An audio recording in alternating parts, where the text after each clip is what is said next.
Bersama saya Azrin Arif dalam rentasan berita edisi 1844, antara paparan utama. PRN Negeri Sembilan ubah lanskap politik H. Aminuddin Redha mahu MB baharu terus bela rakyat. Politik kaum kalahkan prestasi, amaran bahaya kepada negara.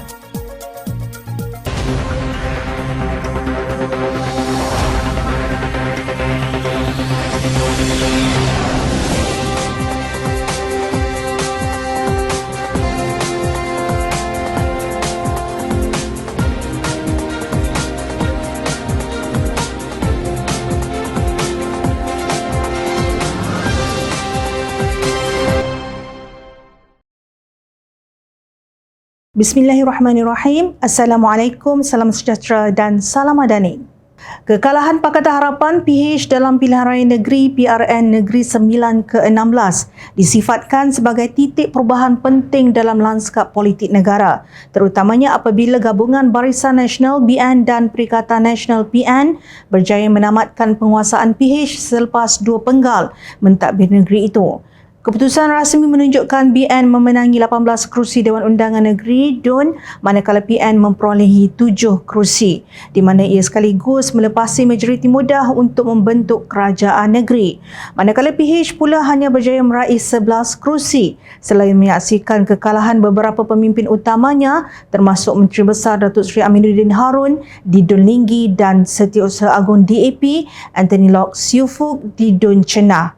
Ironinya, beberapa hari sebelum pengundian, Menteri Belia dan Sukan yang juga Naib Ketua Angkatan Muda Keadilan AMK, Dr. Muhammad Taufik Johari, menegaskan PKR kekal utuh walaupun berdepan tindakan beberapa pemimpin meninggalkan parti. Beliau berkata kekuatan PKR dibina melalui proses kaderisasi, pembentukan pemimpin pelapis serta politik berasaskan prestasi, bukannya bergantung kepada individu. Menurutnya lagi, PH juga tidak melihat kemunculan parti baharu seperti Bersama sebagai ancaman besar. Sebaliknya, yakin prestasi pentadbiran kerajaan persekutuan akan terus menjadi sandaran utama untuk meraih sokongan rakyat. Bagaimanapun, penganalisis politik berpendapat keputusan PRN Negeri Sembilan memberi tamparan besar kepada PKR, khususnya selepas kekalahan Aminuddin yang dianggap antara pemimpin Melayu paling menonjol dalam parti itu. Ahli Sains Politik Universiti Malaya, Datuk Profesor Dr. Awang Azman Pawi berkata, keputusan tersebut mengukuhkan persepsi bahawa PKR semakin berdepan cabaran mendapatkan sokongan pengundi Melayu di kawasan luar bandar dan separa bandar. Pada masa sama, ia dijangka mengukuhkan kedudukan UMNO dalam rundingan politik kerajaan perpaduan menjelang pilihan raya umum akan datang. Sementara itu, penganalisis dari Universiti Tasmania, James Chin, berpandangan kemenangan di Negeri Sembilan boleh meningkatkan tekanan politik terhadap kerajaan persekutuan. Ia termasuk membuka ruang kepada desakan supaya pilihan raya umum PRU diadakan lebih awal sekiranya momentum kemenangan itu mahu diterjemahkan di peringkat nasional. Dalam pada itu, walaupun tewas di peringkat negeri, penganalisis berpandangan Aminuddin masih mempunyai ruang untuk terus memainkan peranan dalam politik nasional, di mana beliau masih lagi kekal sebagai ahli parlimen Port Eden. Namun PKR kini berdepan cabaran untuk memperkukuhkan semula kepimpinan Melayu dan memulihkan keyakinan pengundi menjelang pilihan raya akan datang. Selain itu, keputusan PRN Negeri Sembilan dijangka menjadi penanda aras kepada semua parti politik dalam rangka strategi dan pendekatan baharu bagi menghadapi pilihan raya akan datang. Sehubungan dengan itu, tumpuan kini beralih kepada kemampuan PH melakukan penstrukturan semula serta memperkukuhkan kerjasama dalam kerajaan perpaduan bagi mengembalikan sokongan rakyat. Jom Channel turut berpandangan pimpinan utama PH perlu lebih serius mendengar keluhan jentera parti termasuk ahli parti serta akar umbi parti. Perkukuhkan semula penerangan dan komunikasi media parti serta gabungan parti demi memberikan kesan yang lebih menyeluruh dan berkesan, insya-Allah.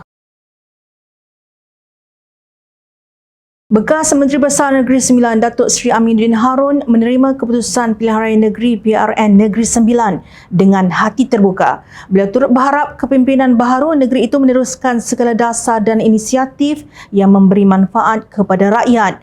Pengerusi Pakatan Harapan PH Negeri Sembilan itu berkata, keutamaan kerajaan baharu ialah memastikan kebajikan rakyat terus dipelihara serta pembangunan negeri diteruskan di samping menambah baik kelemahan yang masih wujud. Beliau turut menegaskan sepanjang 8 tahun menerajui pentadbiran negeri, pelbagai usaha telah dilakukan untuk membawa pembangunan dan kesejahteraan kepada rakyat. Namun beliau juga mengakui masih terdapat kekurangan yang perlu diperbaiki. Saya ucap syukur, Alhamdulillah beri peluang saya selama 8 tahun untuk saya berada di kerusi ini, dan saya rasa saya cuba buat terbaik. Mungkin ada kelemahan, ya saya akui tak semuanya betul, tetapi saya yakin bahawa hari ini rakyat Malaysia kena berfikir bahawa yang mereka hendaki adalah apa yang mereka nak lihat pada masa akan datang. Menurut Aminuddin lagi, kekalahan yang dialaminya di kerusi Dewan Undangan Negeri Dun Linggi tidak mengubah pendiriannya bahawa politik seharusnya berteraskan prestasi, dasar dan khidmat kepada rakyat, bukannya dipengaruhi sentimen perkauman. Malah katanya sepanjang kempen beliau turut membentangkan pencapaian pentadbiran kerajaan negeri sebagai asas untuk dinilai oleh pengundi. Ahli Parlimen Port Dickson itu turut berkata, menang atau kalah merupakan lumrah demokrasi dan keputusan rakyat perlu dihormati serta diterima dengan penuh redha. Malah beliau bersyukur diberi peluang mentadbir Negeri Sembilan selama 2 penggal sejak 2018 dan tidak pernah menyesal dengan pendekatan yang diambil sepanjang tempoh tersebut. Dalam masa sama, Aminuddin turut berkata 11 ahli Dewan Undangan Negeri daripada PH akan terus memainkan peranan sebagai pembangkang yang konstruktif, terutamanya dengan memberi khidmat kepada rakyat, menyuarakan isu kepentingan awam serta memastikan semak dan imbang terhadap pentadbiran kerajaan negeri terus berfungsi. Mengulas mengenai perancangannya selepas ini, beliau berkata akan berehat seketika bagi meluangkan lebih banyak masa bersama keluarga sebelum kembali aktif membantu parti. Ia juga termasuk menghadapi Pilihan Raya Negeri PRN Melaka yang dijangka menjadi tumpuan politik seterusnya.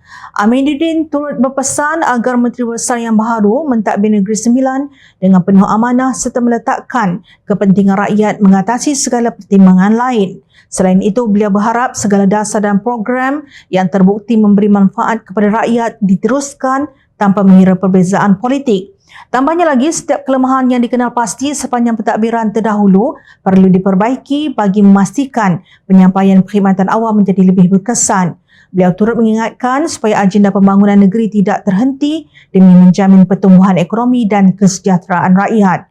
Mana menurutnya, kebajikan rakyat perlu terus menjadi keutamaan dalam setiap keputusan yang dibuat oleh kerajaan negeri.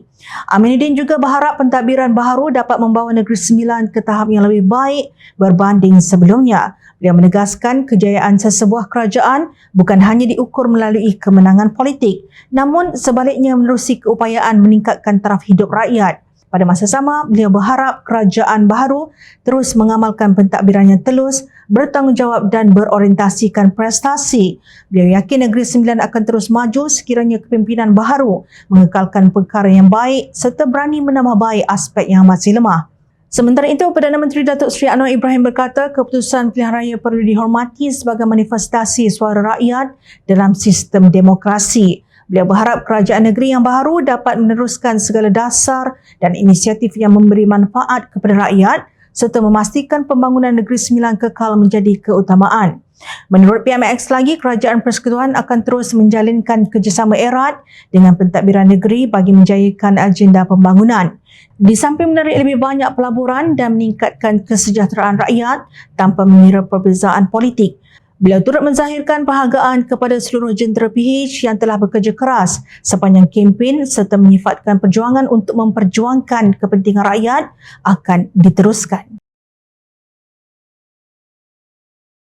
Pakatan Harapan PH perlu berani mengakui bahawa sokongan majoriti pengundi Melayu masih belum memihak kepada gabungan itu, sebaliknya kembali menumpukan kekuatan sebenar mereka dalam mengurus ekonomi dan meningkatkan taraf hidup rakyat.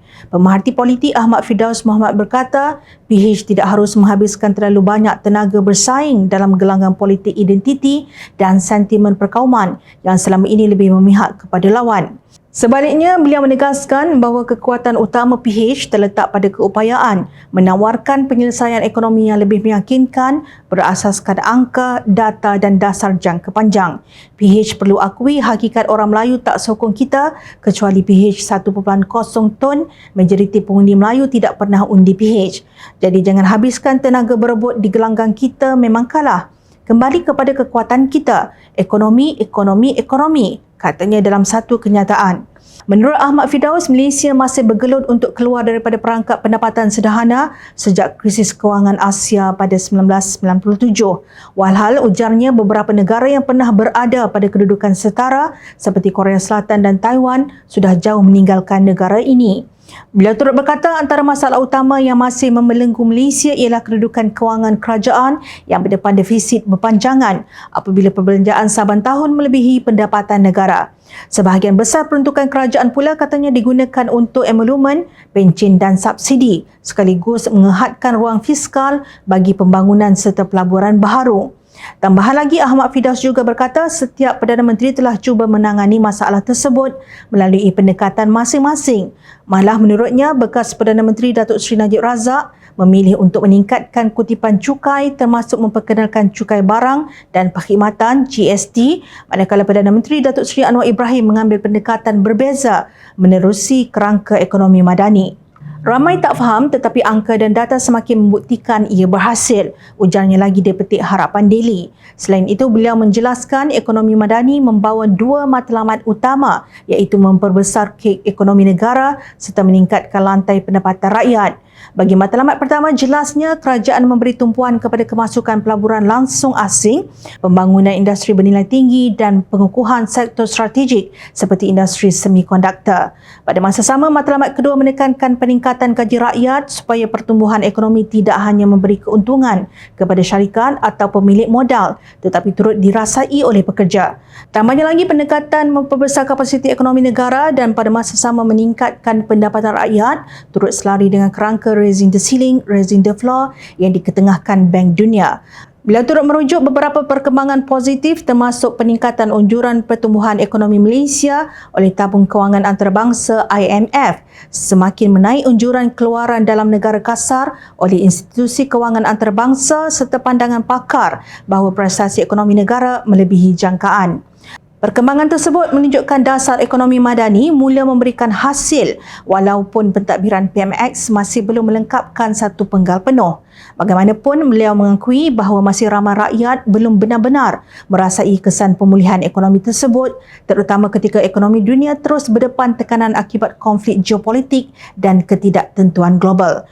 Namun, kata Ahmad Firdaus lagi, keadaan itu tidak seharusnya menyebabkan PH meninggalkan naratif ekonomi yang merupakan kekuatan utama gabungan berkenaan. Sebaliknya, pemimpin dan jentera PH perlu terus menerangkan kepada rakyat bahawa reformasi ekonomi memerlukan masa, keberanian politik dan dasar yang mampu memperkukuh kewangan negara tanpa mengabaikan kebajikan rakyat. Inilah kekuatan Pakatan Harapan. Ulang sampai penat, nak ekonomi Malaysia maju, pilih harapan, tegasnya. Dalam pada itu, keputusan Pilihan Raya Negeri PRN Negeri Sembilan bukan sahaja menuntut PH melakukan muhasabah besar-besaran, malah menjadi amaran berbahaya terhadap masa depan negara jika politik perkauman terus dibiarkan mengatasi prestasi dan tata kelola kerajaan. Pemerhati politik Norma Razwan berkata, kekalahan PH tidak boleh dijelaskan dengan hanya menuding jari kepada kempen berasaskan kaum yang dimainkan lawan. Sebaliknya, gabungan itu juga perlu berani mengakui kelemahan sendiri. Keputusan rasmi Suruhanjaya Pilihan Raya SPR menyaksikan Barisan Nasional BN memenangi 18 daripada keseluruhan 36 kursi Dewan Undangan Negeri DUN, diikuti PH dengan 11 kursi dan Perikatan Nasional PN 7 kursi. Keputusan itu turut membuka laluan kepada kerjasama BNPN untuk membentuk kerajaan negeri baharu selepas PH gagal mempertahankan pentadbiran yang diterajuinya sejak 2018. Pada 2023, PH memenangi 17 kerusi, BN 14 dan PN 5 dengan PHBN menguasai keseluruhan 31 kerusi sebelum hubungan kedua-dua gabungan itu mengalami keretakan menjelang pilihan raya kali ini. Dalam masa sama, Norman berpendapat punca kekalahan PH perlu dilihat menerusi formula 50-50 iaitu separuh berpunca daripada serangan perkauman pihak lawan manakala separuh lagi disebabkan kelemahan dalaman PH sendiri. Keputusan di Negeri Sembilan bahaya untuk masa depan negara. Kita perlu muhasabah walaupun kita dikalahkan dengan serangan perkauman. 50% kerana lawan memainkan isu perkauman yang mampu merosakkan negara dan 50% lagi kerana kegagalan kita sendiri, katanya pula. Menurut Norman lagi, penyokong PH sememangnya berhak kecewa apabila isu rasuah dan penyelewengan bernilai berbilion ringgit seolah-olah tidak lagi menjadi pertimbangan sebahagian pengundi Melayu apabila berhadapan sentimen menolak DAP. Namun kekecewaan itu tidak boleh dijadikan alasan untuk PH mengelak daripada menilai mengapa parti tersebut semakin ditolak pengundi. Maka fikir-fikirkanlah. Ingat, rakyat sentiasa memerhati.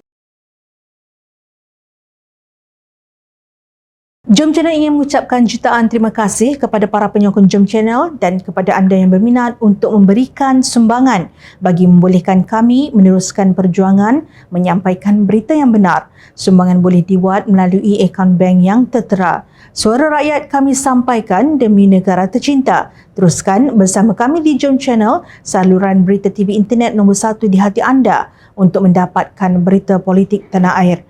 Dari Sungai ke Segara, Palestin bakal dan pasti merdeka. Saya Azrin Arif, terima kasih. Assalamualaikum dan salam Malaysia Madani.